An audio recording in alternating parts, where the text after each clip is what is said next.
Hi everyone, నమస్కారం. అమ్మ దీవెన శైలజ.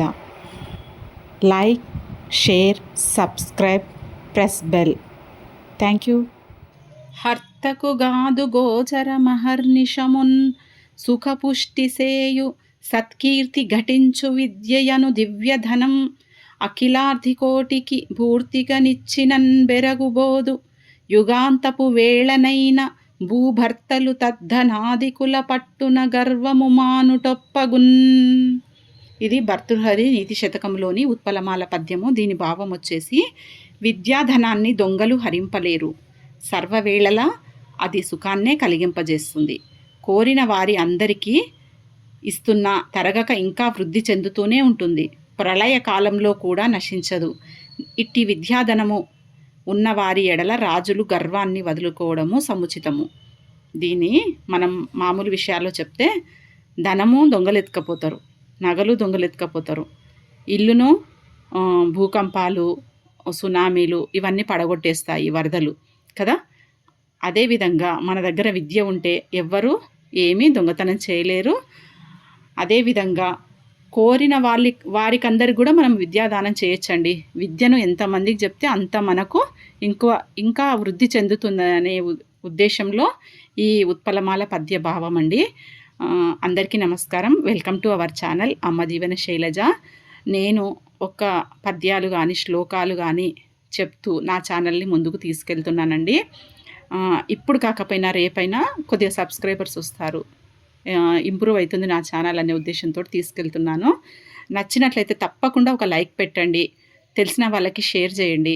అలాగే కొత్తగా చూస్తున్న వాళ్ళైతే తప్పకుండా సబ్స్క్రైబ్ చేసుకొని బెల్ ఐకాన్ ప్రెస్ చేయండి. తర్వాత ఆల్ అని వస్తుంది, దాన్ని కూడా ప్రెస్ చేస్తే నేను పెట్టే వీడియోలు, షార్ట్స్ అన్నీ నోటిఫికేషన్ల రూపంలో వస్తాయండి. Thank you for your support. ధన్యవాదాలు. మంచిగా చిన్నగా గ్రోత్ అవుతుంది మన ఛానల్ అయితే. భగవద్గీత, భాగవతము ఇట్లా డివోషనల్గా, స్పిరిచువల్గా, ఒక మోటివేషనల్గా ముందుకు వెళ్తుంది మన ఛానలు. అలాగే ఇక్కడ నేను మా ఇంట్లో జరిగే ఒక రొటీన్ వర్క్ చూపిస్తూ నేను చెప్తున్నానండి. అలాగే ఇక్కడ వచ్చేసి నాకు 15 రోజుల నుంచి టైఫాయిడ్ జ్వరంతో బాధపడుతున్నానండి. ఫస్ట్ జ్వరంగా స్టార్ట్ అయింది, జలుబుగా స్టార్ట్ అయింది. తర్వాత ఫీవర్ అనుకున్నాను, ఏవో టాబ్లెట్లు మెడికల్ షాప్ నుంచి తెచ్చుకొని వేసుకున్నాను. అయినా కానీ తగ్గలేదు. చాలా వీక్గా అయిపోయానండి. వీక్గా అంటే లావు తగ్గడం కాదండి, లావు అయితే అట్లే ఉన్నాను, ఏమి తగ్గను నేను అసలు. టైఫాయిడ్ వచ్చినా కానీ, ఎంత పెద్ద వ్యాధులు వచ్చినా కానీ నేనైతే తగ్గను, ఇంకా అట్లనే ఉంటాను. ఎవరు నమ్మరు కూడా నమ్మరు. జ్వరం వచ్చిందని, టైఫాయిడ్ వచ్చిందని, లాస్ట్కి కరోనా వచ్చినప్పుడు కూడా నన్ను ఎవరు నమ్మలేదు. అంతగా ఉంటానన్నట్టు నిగనిగలాడుతూ లావుగా ఉంటాను. అది పక్కకు పెట్టండి. నీరసం అయిపోయిందండి. మాట్లాడడానికి కూడా శక్తి లేనట్ల ఎనర్జీ మొత్తం తగ్గిపోయింది. అందుకే వాయిస్ ఓవర్ ఇవ్వడానికి వీలు కాలేదు. అందుకే వీడియోలు కూడా తక్కువగా అప్లోడ్ చేశాను. చాలా మట్టుకి షార్ట్స్ అప్లోడ్ చేశాను. ఇంట్లో ముగ్గులవి కానీ, ఇంట్లో పనులవి కానీ చేసి ఛానల్లో ముందుకు వెళ్ళాను. ఎందుకంటే మనం అనుకున్నాము, ఒకటి యూట్యూబ్లో పెట్టాలి అనుకున్నప్పుడు ఏదో విధంగా ముందుకెళ్ళాలి అనేది చేస్తూ వెళ్ళాను. ఇక్కడ చూడండి నా రొటీన్ వర్క్. ఇది ఈవినింగ్ పూట తీసానండి, శుక్రవారంది. ఇది శుక్రవారం ఈవినింగ్ స్నాక్స్ లాగా పనికొస్తుంది. ఇంకా అట్లే రాత్రి డిన్నర్ లాగా కూడా పనికొస్తుందని ఉదయం పూట నానబెట్టాను పెసర్లని. కొద్దిగా పెసర్లు తక్కువగా నానబెట్టుకోవాలి. తర్వాత కొంచెం బియ్యం ఎక్కువగా తీసుకుంటే కొద్దిగా కడుపు నొప్పి, జీర్ణశక్తి అరుగుదల తక్కువగా ఉంటుంది కదా నైట్ పూట. ఆ విధంగా పెసర్లు ఒక 3 కప్పులకి 2 కప్పుల బియ్యం పెట్టి నానబెట్టాను. తర్వాత గ్రైండ్ చేసుకున్న అర్ధగంటకి ఈ దోశ వేసుకున్నానండి. దీంట్లో కొద్దిగా ఈ పిండిలో కొద్దిగా జీలకర్ర వేసి, కొద్దిగా ఉప్పు, జీలకర్ర, అల్లము, పచ్చికాయలు వేయలేదండి, కొద్దిగా సుస్తుంది కదా పచ్చికాయలు తినకూడదని. ఎర్రకారమే చేస్తాను, ఎర్రపొడి వేసి మిరపొడి వేసి చేశాను. అట్లే అల్లం పచ్చడి కూడా చేసుకున్నాను టేస్ట్ కోసము. తర్వాత ఇంకా ఉదయం పూట సాంబారు ఉనిండే, మునక్కాయల సాంబారు, అది కూడా పెట్టేసుకొని తిన్నామండి. ఫస్ట్ మా వాళ్ళకందరికీ పెట్టించేసి నేను పెట్టుకొని తిన్నాను. చాలా అప్పుడప్పుడే వేసుకున్నాం కదా, క్రిస్పీగా మంచిగా వచ్చాయండి, చాలా నైస్గా వచ్చాయి. అలాగే మీకు ఒకటి ఎనర్జీ డ్రింక్ గురించి చెప్తానండి. తెలిసిన వాళ్ళైతే స్కిప్ చేయండి, తెలియని వాళ్ళైతే చూడండి వీడియో లాస్ట్ వరకు కూడా. దాని ఉపయోగాల గురించి కూడా చెప్తాను.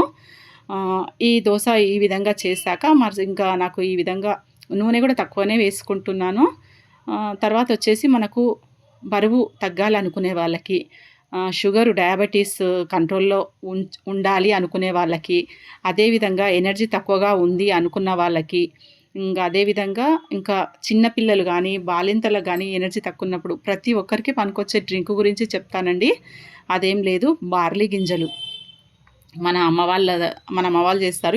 ఇప్పుడైతే కొత్త జనరేషన్ వాళ్ళు యంగ్స్టర్స్ చేస్తున్నారో లేదో తెలియదు నాకైతే. బార్లీ గింజలు చూపిస్తాను చూడండి. అవి రాత్రిపూట ఒక చిన్న చాయ్ గ్లాసెడ్ తీసుకోవాలి, కడిగి నానబెట్టుకోవాలి.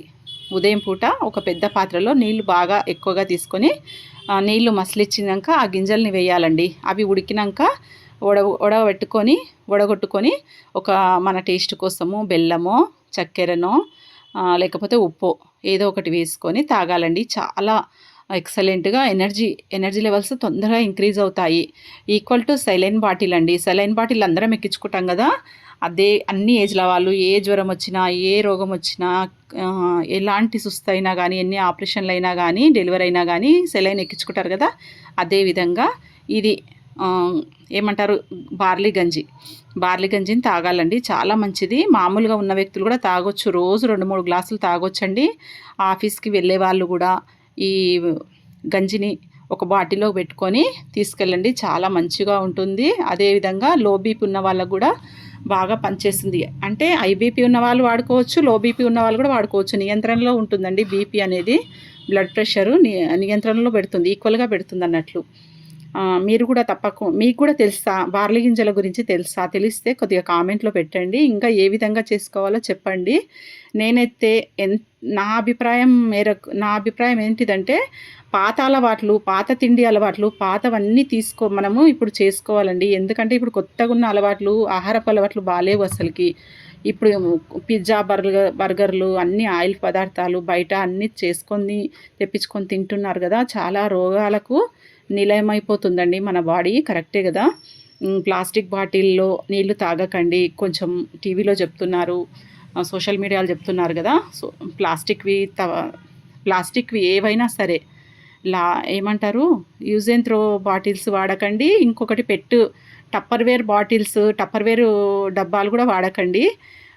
స్టీల్వి ఇంకా మంచిగా ధర పెడతామంటే రాగి గ్లాసులలో నీళ్ళు తాగండి. రాగి బాటిల్ కూడా తెచ్చుకోండి. మన ఆరోగ్యం కంటే మించింది ఏం లేదు కదండి. ఫస్ట్ మన ఆరోగ్యం చూసుకోవాలి, తర్వాత సంపాదన, తర్వాత మిగిలిపెట్టడము, తర్వాత పిల్లలు మనము అందరం ఆరోగ్యంగా ఉంటేనే ఈ సమాజంలో మనం బతికి బట్టగడతాం కదండి. నచ్చిందా తప్పకుండా లైక్ పెట్టండి, కామెంట్ చేయండి, షేర్ చేయండి, సబ్స్క్రైబ్ చేసుకోండి. ముందు మంచి వీడియోలు పెడతాను. హాయ్ ఎవ్రీవన్, నమస్కారం. అమ్మ దీవెన Shailaja. Like, share, subscribe, press bell. Thank you. మనసున ఉన్నది చెప్పాలనున్నది.